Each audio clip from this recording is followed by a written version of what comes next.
Hello people, it's your boy Smile back again with another video. Mom was just quiet before the intro and all that good stuff. How you doing, boys? You good? All good, Yeah, man. All bro. good, man. How you doing? Not bad, man. I'm good. As always, drop a like, subscribe, and also show both of these boys love. Their links will be in the description.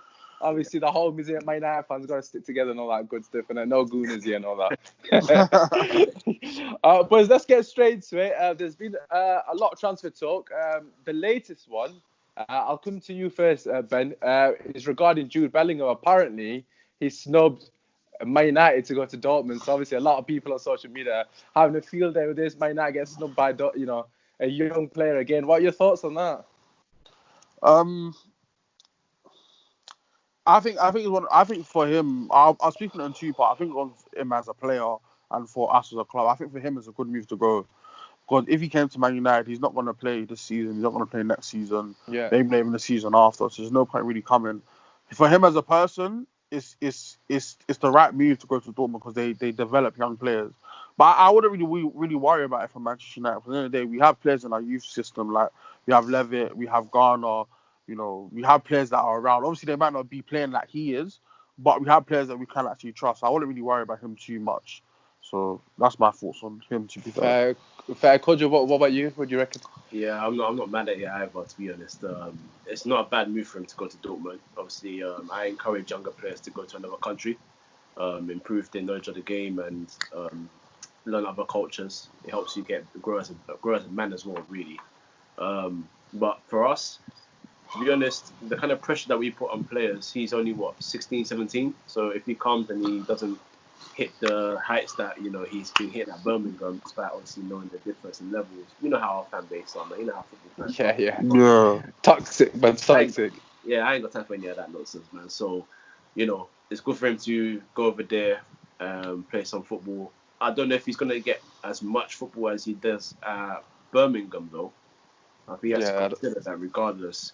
I thought if he was coming to us, he would have to ask for like a extra 2-year loan just to make sure he keeps playing that consistent football. Yeah. Either way, he's a good young player, so it'll be interesting to see what happens with him at Dortmund if he does indeed go there. Yeah, I think for me personally, I agree with what both of you said regarding for him as a personal level, it's probably a good move for him. We've seen obviously with Jadon Sancho and is it Maitland-Niles' brother? I can't remember his name, the one that's gone to Wolfsburg. One of those German teams, he's absolutely killing it as well. All Arsenal fan thinks he's Messi now, but standard good, isn't it? But for him on a personal level, it's a good move. I think from Man United's perspective, I'm not going to say it's embarrassing, but the fact that we couldn't lure someone in who's from England, and we could have easily said, look, come to us, we'll loan you back to Birmingham for 2 seasons or 3 seasons or whatever it may be, because obviously he's only 16. At the end of the day, he's playing week in, week out in Championship. 30 games as a 16-year-old in Championship. Clearly, he's a talented player, and he's a centre mid as well. But we have got a lot of young talent coming through as well, so it'd be interesting to see what would happen. But another person that's been getting quite a lot of stick, from Man United fans in particular, like you mentioned already, the pressure play for Man United is Daniel James. There's the speculation regarding Daniel James as well, potential loan move. Obviously, I don't really see much into it, if I'm being honest with you. But what are your thoughts on Daniel James' sort of contribution in the coming games and next season? Kojo, we'll come to you first. Well, hold on, wait. So, what are United fans exactly saying about Daniel James? Well, to be fair, a lot of people are criticising, his performances.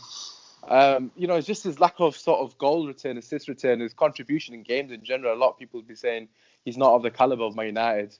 Well, his goal return at Swansea wasn't particularly fantastic either. So, I mean, if we were away from the Championship, he wasn't like he had a good game against City in the Cup. His main thing is speed. We always knew about his end product. He started off really well, and I don't know, because he started off really well. Maybe they thought that this could be rankings in the making. Yeah, you know what I mean? This is what I'm talking about, man. That's silly. Like, me personally, when he first came in, I was thinking, all right, we're going to sign another right winger and make him like the impact kind of sub. He's quick. He's got a decent cross on him. So, when you need to create chances, he can do his thing. I ain't all this pressure that you're throwing on this guy. He's 15 million from Swansea in the Championship. He wasn't putting up trees. He wasn't doing anything like that. No one even recognised him before he came to United anyway. Yeah. For keeping it a buck. So, I don't know what they're talking about. I'm happy with him. I think he's all right. Benji, what do you reckon? Because obviously a lot of people are saying that I suppose he's played a lot more games than he expected, and people just seem like you said, when he started so well, I think that the expectations were just unrealistic. But what would you say? Would you put him out on loan? There was rumours that he would go on loan. No, I don't see the point because where's he gonna go? If he goes to the Championship, it's a step down. If you go to Everton, he won't go to. He won't start really Everton, West Ham, or any of those type of clubs because you got Richarlison on the right. There's people like that. Yeah, I think personally, I'm happy with Daniel James. Like, I think one of the things that we have to understand is it's a lot down to coaching as well. I feel like every team that plays against us, they just sit back because they know we don't have anyone that can dictate the play. Because we just had McTominay and Fred in the middle. So when he gets the ball, he's always double marked as well. So people are always trying to whatever. But I just feel like we have to give him a chance because at the end of the day, like he's an asset and he's a value to Man United at the moment. As crazy as it sounds, we don't have anyone that has genuine pace. Like Rashford's fast, but he's not electric pace. Same with Martial, he's not electric. So we need players like that. It just takes us back in the day when we just had players that can just run with the ball, and we need someone like that. But I'm with Kojo. I think we should get another right winger. Obviously Sancho's the big one, but we need another right winger. He needs to learn his game. And one of the things with Man United, we don't have any players that can teach him how to play his role. So he just come in. There's no winger. He's the only winger at the club. Well, he's got Lingard to teach him, innit? Do you know what I mean? Yeah. Like, that's what I'm saying. Like, he's the only winger at the club. He's the only winger at the club. Like, we haven't had a winger at Man United for what? Yeah, it's true. We haven't had a winger for 4 years. We've got all strikers playing over. Obviously, Rashford, if you asked him, he'd probably say I prefer to play in strike. Same with Martial. So you're right. To be fair, we haven't actually got a genuine winger. Who was our last actual successful right winger? It's got to be Valencia, innit? Realistically speaking, I think Valencia was. I don't know. I feel like he gets a lot of stick because he was kind of poor to the end, but in general, when he was on it, I thought he was fantastic. Yeah, especially in the Champions League. Okay, yeah, that's fair. Yeah, especially all those assists to Rooney in that one season. Man got about 10 assists, man, in one season. Rooney alone.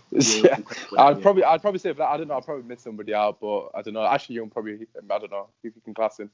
But yeah, man's got a fresh trim. You know, Ashley Young has got a fresher trim than all three of us. You know. don't be mocking Ashley Young, man. He's killing the game now. Oh God. Let's talk about Jadon Sancho because you mentioned him briefly. Of course, he's the one for me personally we have to sign. We're going to talk about who we need to sign in a second to obviously elevate us back to where we should be or at least challenging. But Jadon Sancho for me, he's the main man, realistically speaking. If we were to buy one player, it has to be Sancho for me. That right wing, like you said, is just no one there. Basically, literally no one there. Kojo, we'll go to you first and foremost. Obviously, we know how good of a talent he is. But what are your thoughts on the likelihood of this happening? Do you think it's going to happen? You know, honestly, I think it will happen. I feel like the fact that we're one of the few clubs that can actually spend really well despite the whole current situation. Yeah, it's sort of like Ed Woodward's wet dream. So you know, he's looking around. He's like, oh, like I can spend money, but you can't. This is a power moment. So he's going, hey, you know what? I'm going to drop 100 million for this boy, and there's nothing you can do about it. So I really think he'll pull it out. I think Sancho's starting to have a bit of not friction, but some problems within. There is a bit of, isn't there? He's got did you get a fine or something? For getting a trim, yeah. And he also got yellow. He also got a yellow card for the the George Floyd thing as well, which didn't get rescinded as well, which is just pathetic, isn't it? Really. Yeah. What do you reckon, Benji? What are you saying about Sancho? Obviously, we know how good he plays. We don't need to go into that, but Sancho's a no-brainer. I mean, they're talking about £8 million for him. And then that's £80 million for a winger for the next 10 years. So that the outlay, if you want to look at it from a business point of view, is what, 20 million a season or whatever, 10 million a season, something like that. It's including like wages, 20 million, whatever. But I think we need him because I was looking at a stat the other day and it said that our right hand side has created the least chances above just Crystal Palace. Yeah. And Crystal Palace don't play with wingers, so it's like we need someone that we haven't had a right winger, to be fair, that gets you off my seat like since Ronaldo, and that's 2009. That's what 10 years. And for a club of our standing, it's not good enough. So if he comes in, him, Martial, and Rashford up front, for now, will take us to the next level, definitely, 100%.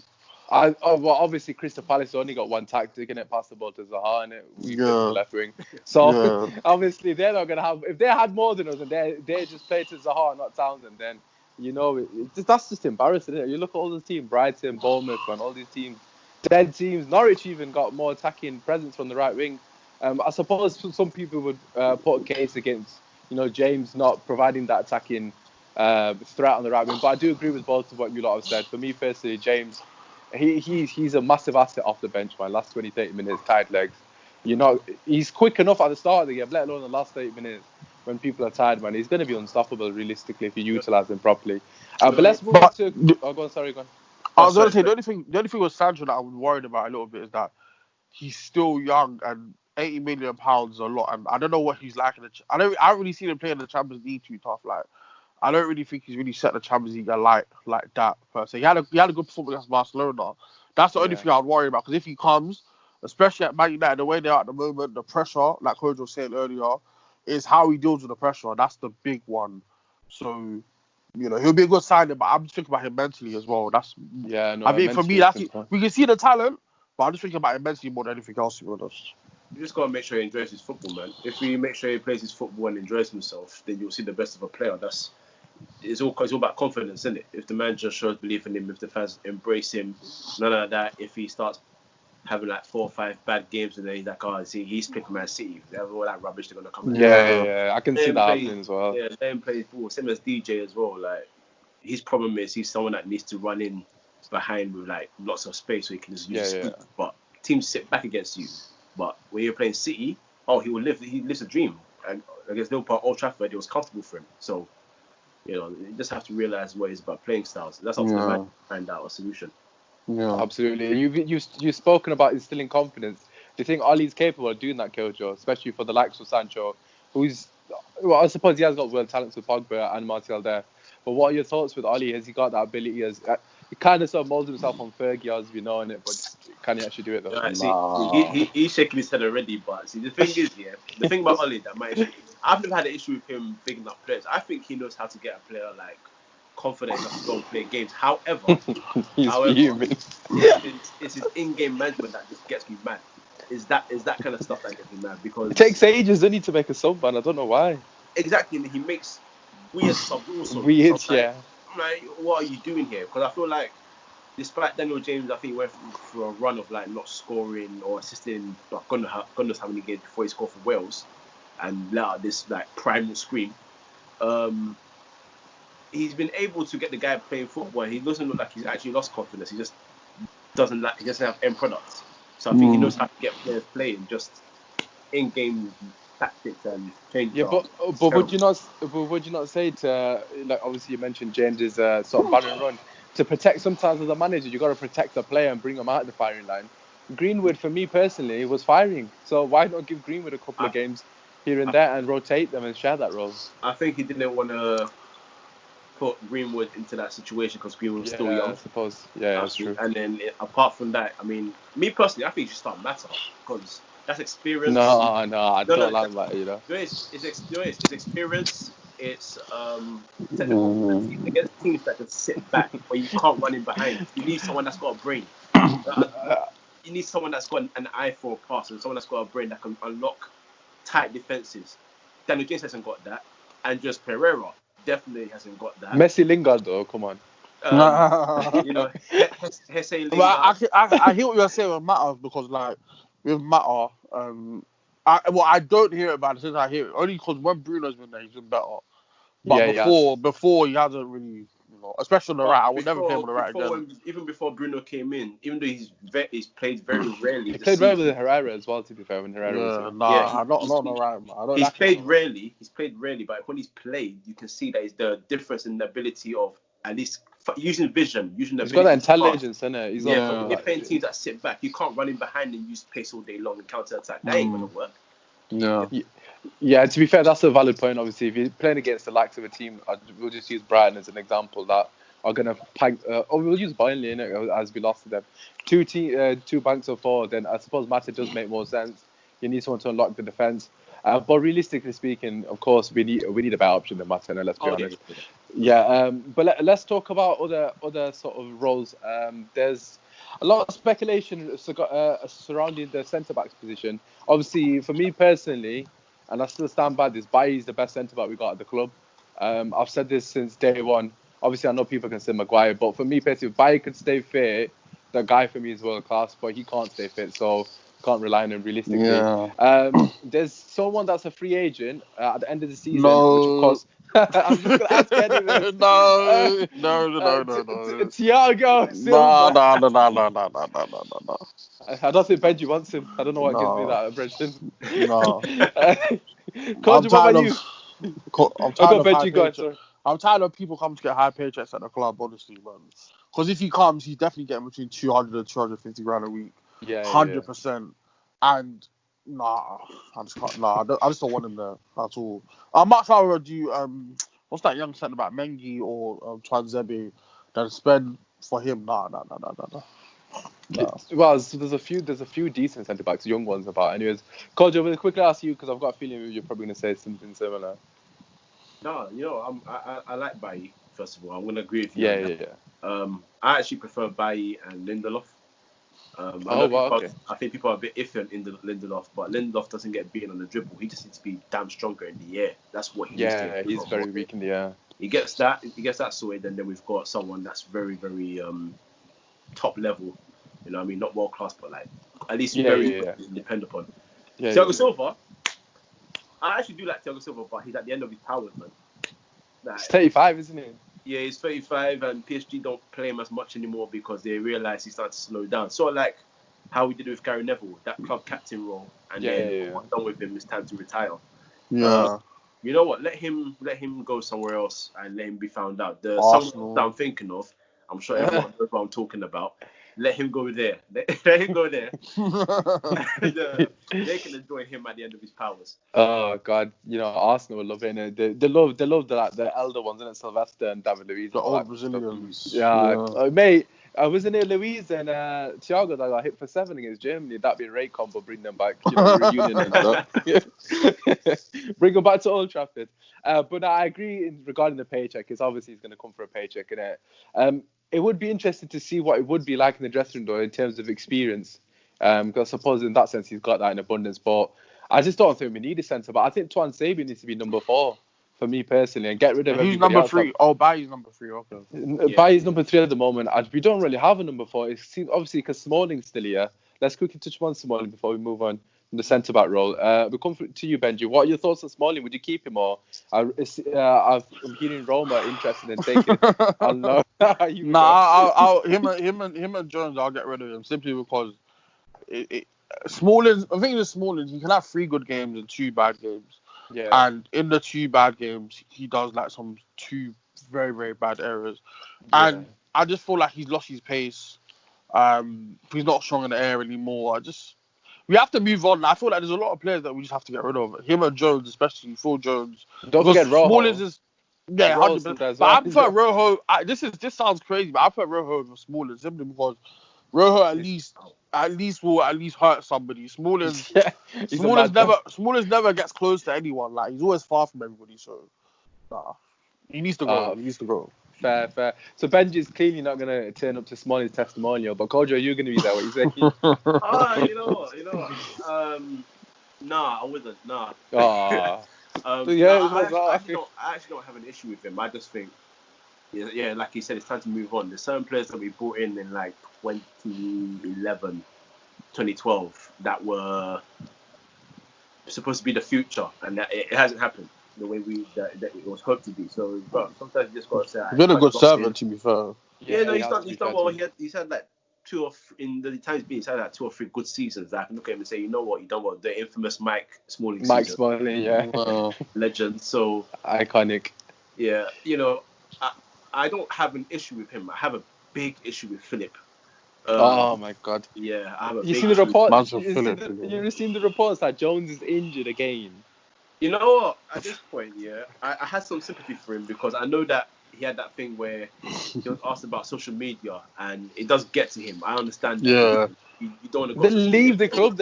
Leave the club. Yeah, I know, but regardless, no one should really come and talk trash about you like that. But it is what it is. It's the world. Oh, come on, man. Look. At the end. They're gone. Sorry. Sorry, but yeah, he's bad, man. He's so Yeah, bad. but what does he expect people to say on social media? He basically his cycle of Man United is play one good game, score an own goal, get injured. Basically, that's all he does. Like literally, he hasn't done anything else. People aren't going to be singing his praises when he's literally injured 90% of the time and he's on 100 grand a week. If he was to say, no, what, lads, when I'm fit, I'll take my full paycheck. When I'm not fit, I'll take 50 grand, which is still a lot. Then I'd respect him. Then I wouldn't even say anything to him because at least he's got the intention of trying to play football. But it just comes across like he doesn't give a shit if he's injured. But similar to the Gareth Bale thing, he doesn't care if he plays or not. You know what? That's the club's fault though, man. Because people like him, Rojo on 100+ a week wages. It is the club's fault, definitely. Yeah. You're taking the mick and then you want to sell these players. Who? Let's be honest. Who in God's name are you gonna approach and say, yeah, here's Phil Jones? To be fair, at Newcastle, if you watch this, Phil Jones was a quality centre by him and Rojo being a great partnership. Rojo's you guys got money. 15 mil. Yeah, Rojo's, like you said, I don't think Rojo's not great in it, but he's not bad. He can do a job in it, He's better than the rest. I think he's better than the rest. He can run at least, innit? It helps, innit? He won't get injured as well. I don't know about all of that. The guys can do football, you know what I mean?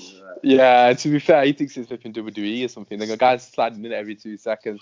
But let's talk about the midfield three because a lot of people have been talking about this. As we know, through the season, we've not had any options. We've basically been forced to play Lingard and Pereira practically every other game. But let's come to you, Benji. What would you do? Let's talk Spurs game. What would you do for the Spurs game in particular? Obviously, the midfield three is where, the midfield in general is where you win and lose the game, so it's quite important. It's funny because everyone has their own misconception, their own views. Sorry, I think personally it's gonna be a bit wild, but I would have McTominay, Fred, and then Bruno in the 10, simply because Tottenham's not the greatest team in the world, but I feel like what we had before, let's not break it. If we're gonna bring Pogba in, we play a diamond. Like I don't want to see, because I know for a fact what he's gonna do is McTominay / Matic holding, and then have Pogba and Bruno whatever. It's fair enough going forward. That's electric, but I'll take a diamond because that means Daniel James goes on the bench and Rashford and Martial goes up front, and it solves a lot of our problems because. I wouldn't want to do a 3-man midfield of the two of them just yet, because Pogba should have walked straight back into the side. That's me personally. He's the best player at our club, don't get me wrong, but he should have just walked straight back into the side. That's an interesting standpoint. The diamond, obviously, I think we did the diamond against Everton, didn't we? And it failed miserably. It worked for the first half, but you needed someone like a Pogba or Bruno to get on the ball from deep to dictate play. We don't have that. That's the problem. Yeah, no, that's a good point. Obviously, the caliber of players will be completely different to the Everton game. Obviously, Pogba coming in, Rashford coming in as well. So of course that will change that. We've seen Martin and Rashford's link up. What do you reckon, Kojo? What would you do? I'm pretty sure that he's going to go for the free, and if it is a free, McTominay and Bruno have to start.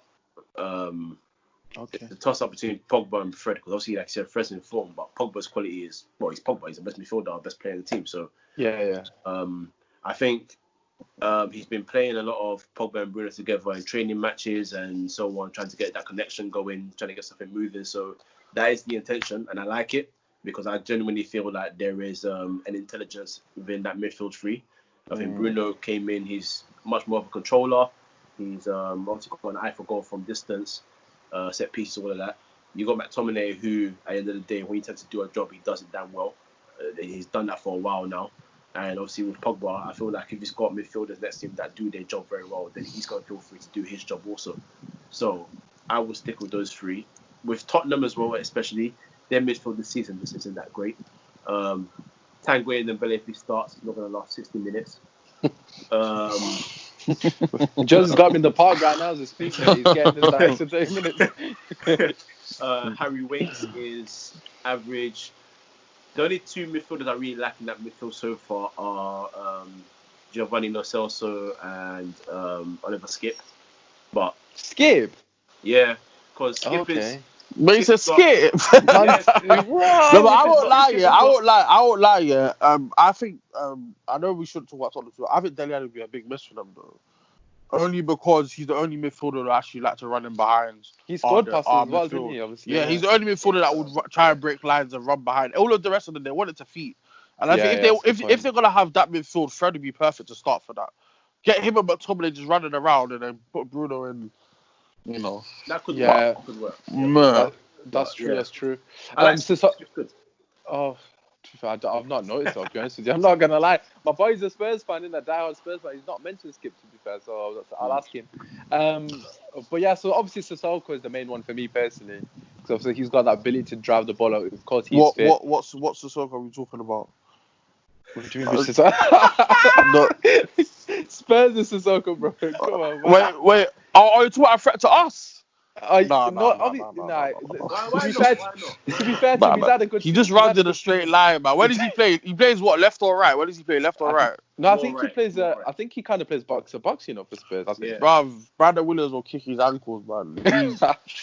He runs. He's not. He's good, but he's just a bit of a headless chicken. But at least he's one of. Him and Ali are the only two that I would fear, because the rest of them like the ball to feet. Yeah, that's what I'm saying. Sissoko's not fit, man. He should stay on the bench. Let's hope so. But I've actually gone for a different midfield to both of you, actually. Although Benji. James Garner, Fred, and McTominay. That was read my mind. Now I've gone for Pereira and Misselingon, actually. that one assist he gets me. He's got to get Bruno Pogba on bench. Back to where you belong, lads. I actually went for Matic. Yeah, I actually went for Matic. Let me just hear me out before. Firstly, I'm one of Matic. I don't like Matic at all. I would have sold him last summer. Genuinely, would have sold him.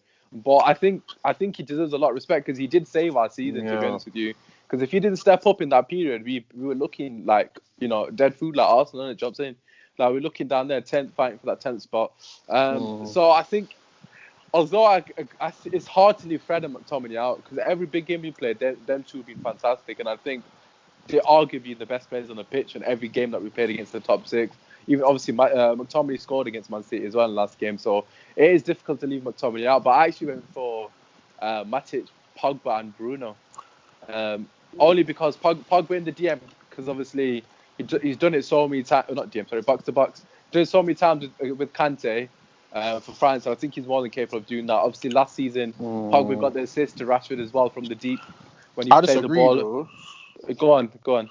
Now, do you know what is? Don't even Matic here. Matic by himself with the two of them, because the two of them together are going to be amazing. They don't even need to train together. World class players, when they come together, like you can see the Spain squad, they don't need to train together. Xabi Alonso, they do their thing.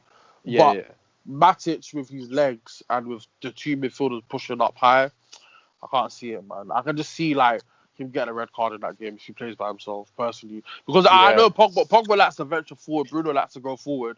Unless one of them is disciplined, which more likely will be Pogba. I wouldn't really want Matic there, because it's the legs, isn't it? Yeah, it's a good point. It's a good point. But if they play a midfield that likes the ball to feet, do you not think that will suit Matic more? The fact that he's not to chase players, more that they have to approach him and he's strong enough to. The only thing I'm thinking about challenges.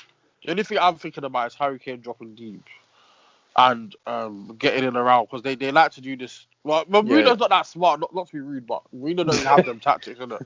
But if Kane starts dropping deep and getting in and around Matic, or they play Lo Celso, or they play Bergwijn, or one of those little players, one of those little nippy players, I really, really fear for him. But if he has him and Fred, he can play. But him by himself in the Makelele role is not.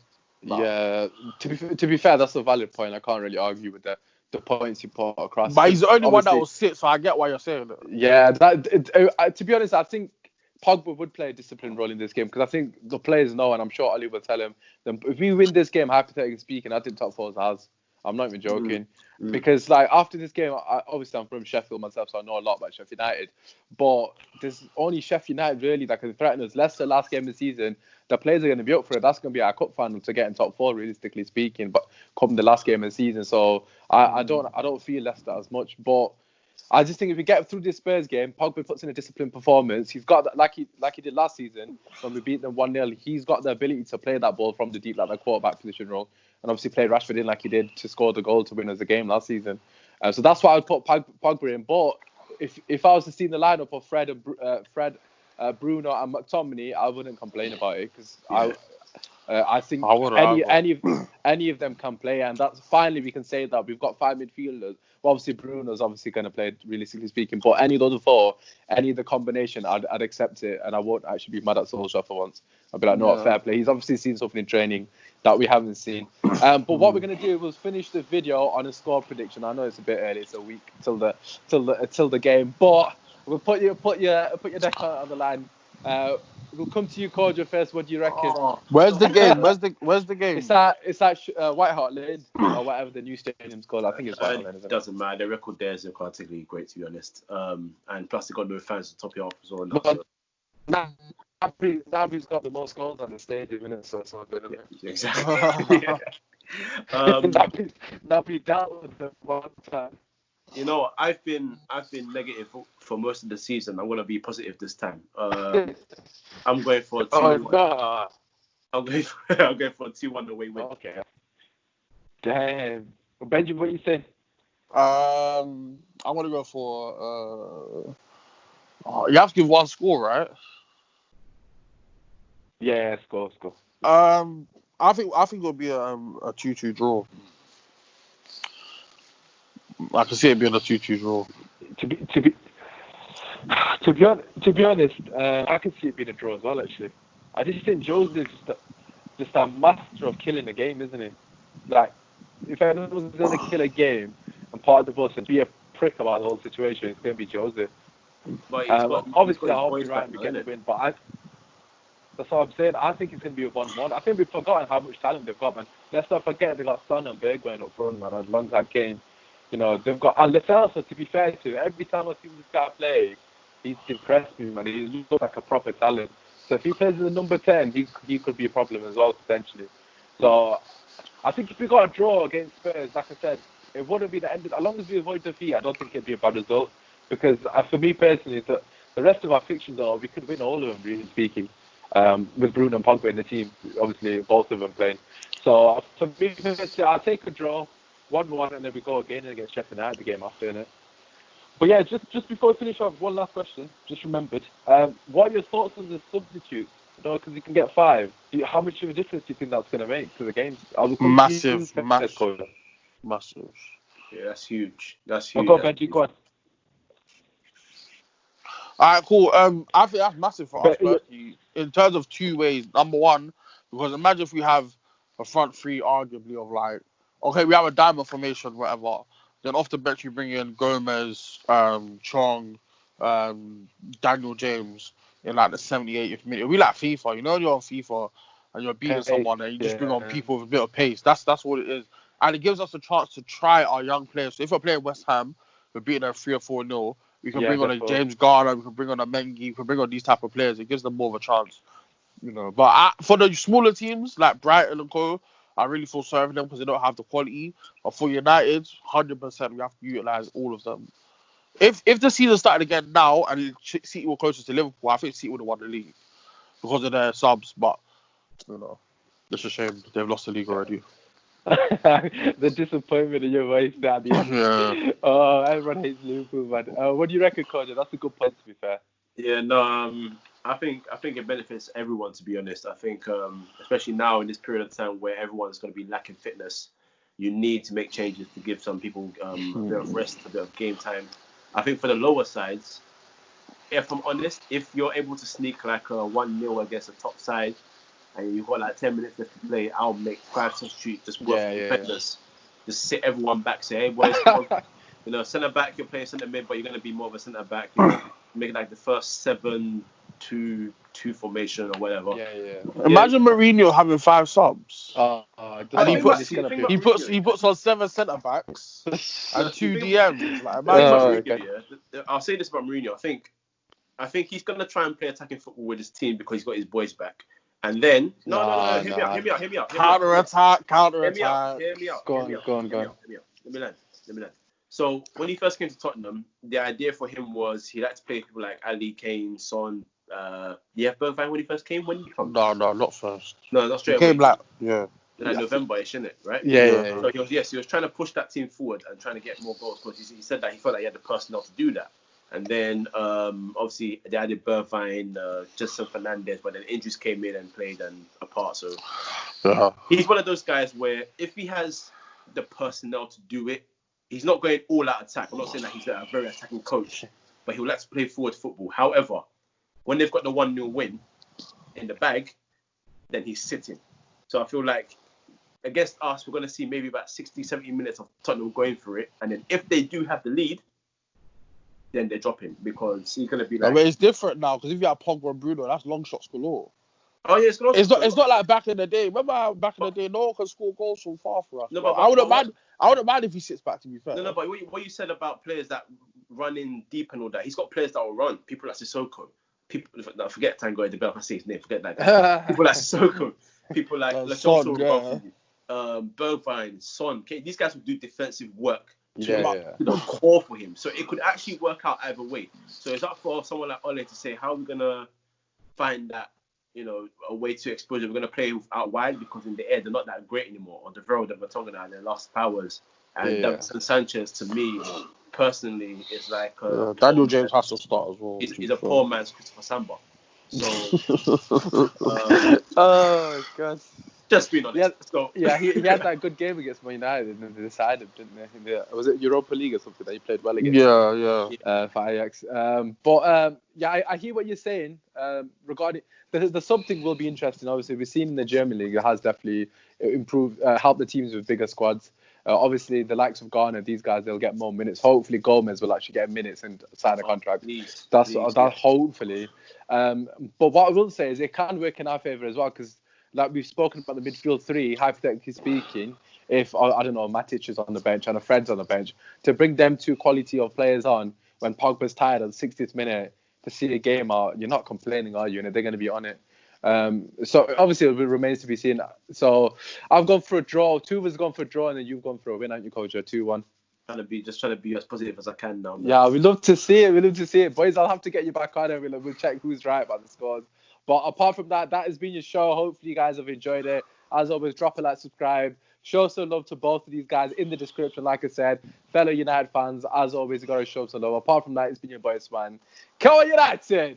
Go on. Come on, boy.